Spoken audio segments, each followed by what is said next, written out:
Greetings and salutation, Aries. Happy full moon in Taurus. So today we're going to do a reading for you about what the aspects of the full moon and how they may affect you.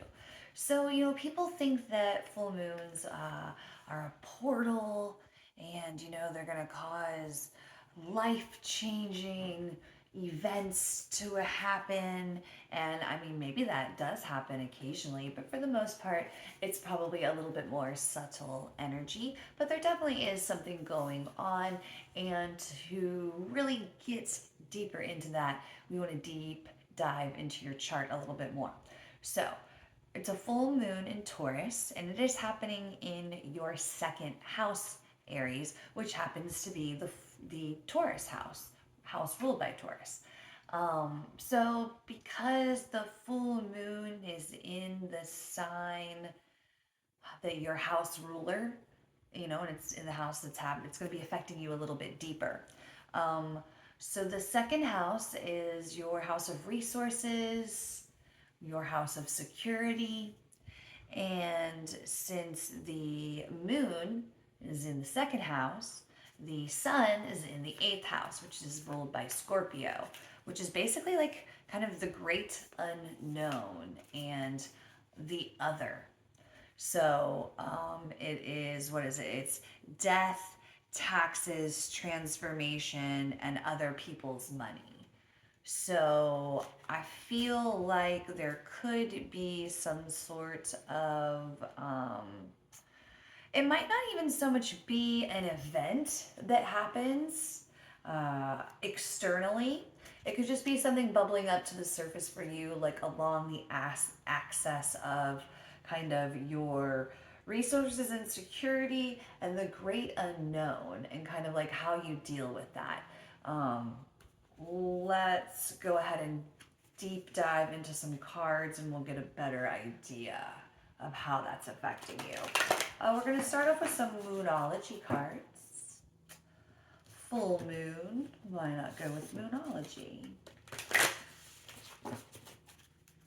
I'm Cosmic Christy, by the way. Hey. All right, you got two. Why not? We'll take it. So you're very close to achieving your goal.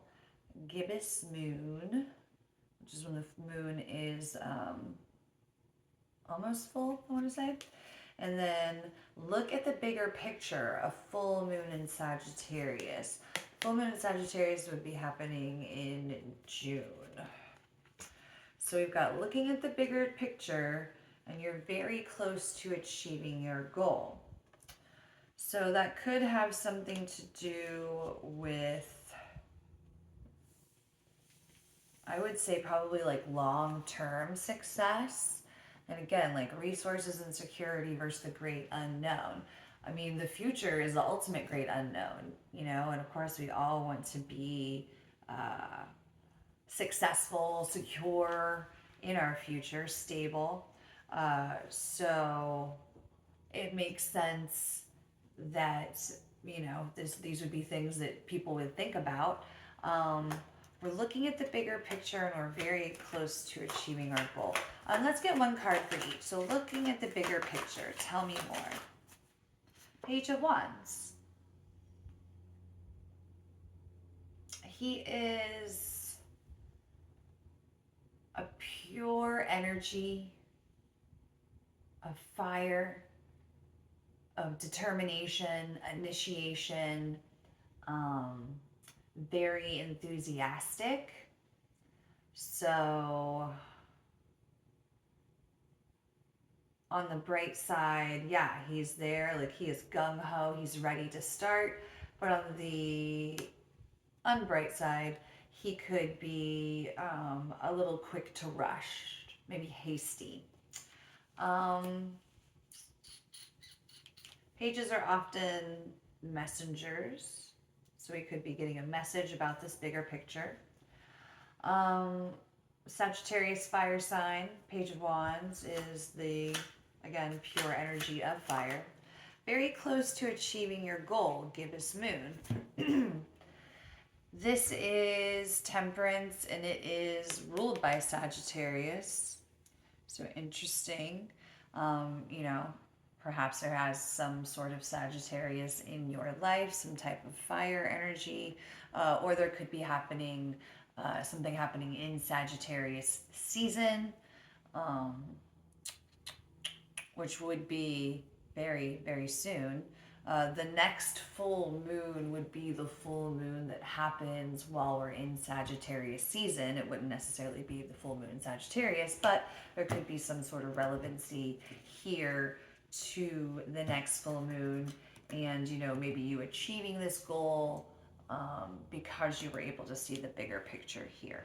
Um, Temperance is about kind of balancing, alchemizing, um, making corrections, making adjustments. That's a good word. Adjusting, tweaking. It's not necessarily about the changing. Um, Long term changes, but done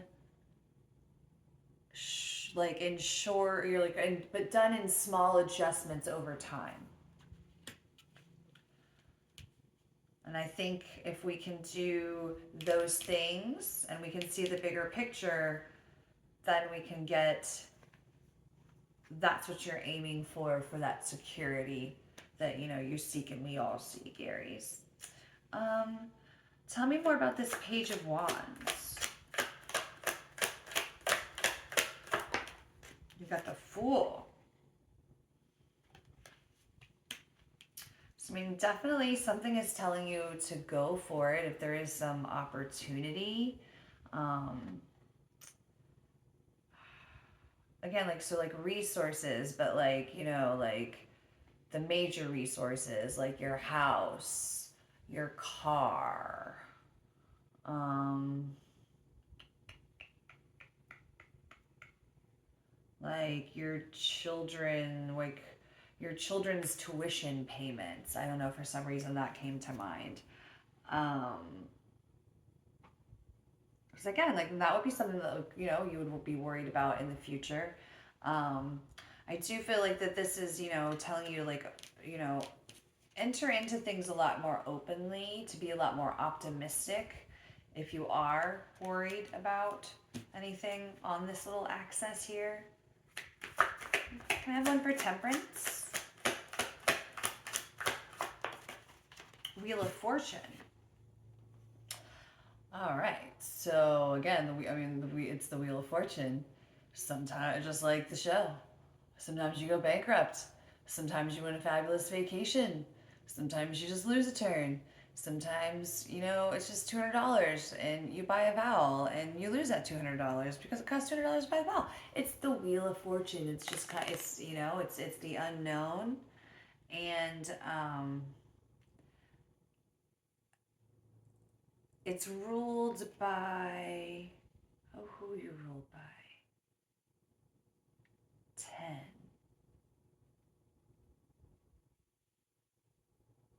Are you ruled by, I don't, for some reason I can't think of what you're ruled by right now. Are you No, you can't be Sagittarius. Doesn't matter. I feel like it's ruled maybe by a planet and not an astrological sign. That's why I can't think of it. Oh, it's ruled by Jupiter. That's it. Jupiter, the great expander. So on some level, the Wheel of Fortune has the energy of expansion. So like if really good things are happening, more good things are happening, and if maybe the not best things are happening, possibly more not great things are going to be happening. I think a lot of that is mindset. So positive thoughts, positive outcomes, negative thoughts, negative outcomes.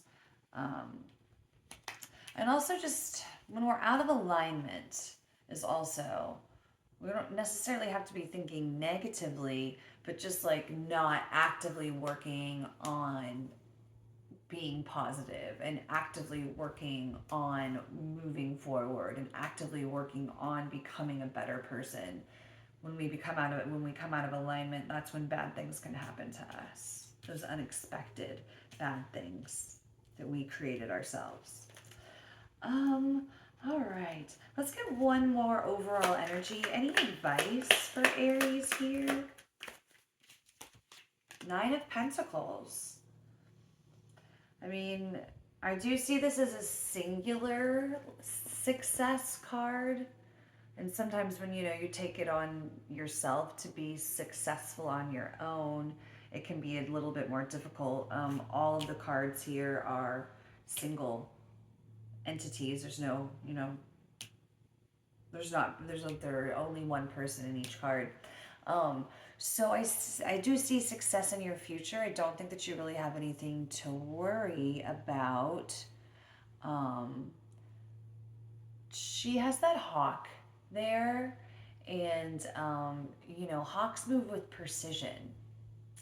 Hawks are able to move with precision because they have such good eyesight.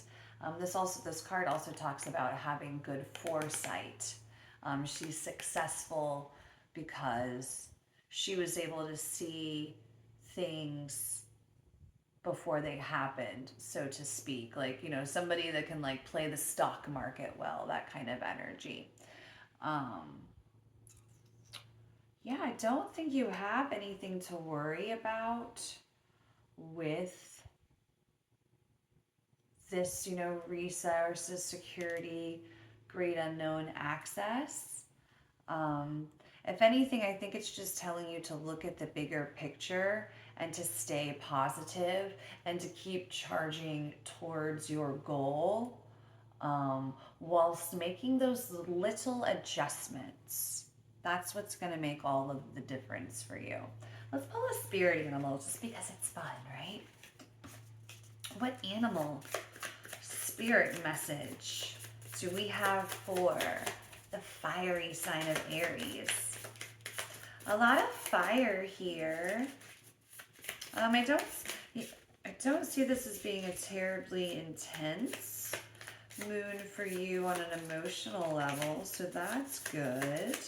Seem to be in a good place. Just maybe, like I said, maybe like with the Page of Wands and we're close to achieving our goal, I see maybe an energy of a little bit of hastiness. But all good. This is a really positive energy. Lizard. Honestly, I don't really know much about the lizard. I haven't drawn him as of yet. So let's do it. He's of the fire, more fire for Aries. And kind of funny because the last Aries reading I did, I literally put, damn Aries, you're so fiery, because you are. And I love that about you. So, if you're going to be fire, right? If you're going to be spicy, be spicy. All right, instinctual, sensitive to the subtle dreamer. Lizard is an expert in the realm of sensory perception. As if it has a sixth sense, lizard hears what is yet to be spoken and sees what is yet to manifest. Although this is an amazing gift, it can easily wear the lizard down. Big crowds, lots of travel, or overstimulation will drain a lizard of their magical essence.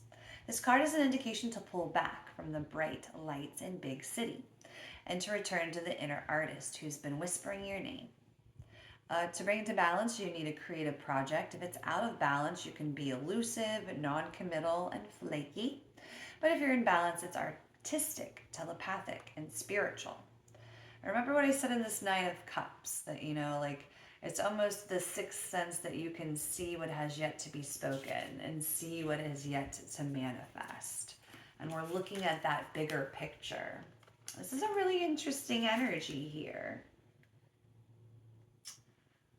It could be possible that this is telling you that, especially with the temperance and the adjustment, the fool, my hand's itching too, the palm's itching. Maybe there's some psychic intuition abilities that you need to lean into and look into. Aries, this has been a pleasurable reading. This has been a really fun energy here. I hope that you enjoyed it. Please let me know if you did. Thank you. Happy full moon in Taurus.